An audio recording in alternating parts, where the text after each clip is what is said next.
वसुतं देवं कंसचाणूरमर्दनं देवकी परमानन्दं कृष्णं वन्दे जगद्गुरुम् आकाशे पुष्पसङ्काशं हारनूपुरशोभितं रत्नकङ्कणकेयूरं कृष्णं वन्दे जगद्गुरुम् कुटिलालकसंयुक्तं पूर्णचन्द्रनिवारणं विलसत्कुण्डलधरं कृष्णं वन्दे जगद्गुरुम्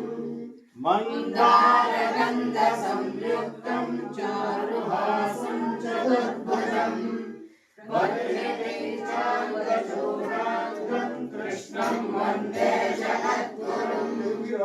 उत्पल्लपद्मपत्राक्षं नीलजीमूतसन्निभं यादवानां शिरोरत्नं कृष्णं वन्दे जगद्गुरुम् रुक्मिणीकेशसंयुक्तं पीताम्बरशोभितम् अवाप्ततुलसीगन्धं कृष्णं वन्दे जगद्गुरुम् गोपिकानां कुचद्वन्द्वं कुङ्कुमाङ्कितवक्षसं श्रीनिकेतं महेश्वासं कृष्णं वन्दे जगद्गुरुम् श्रीवत्साङ्गं मनोरस्कं वनमाला विराजितं शङ्खचक्रधरं देवं कृष्णं वन्दे जगद्गुरुम्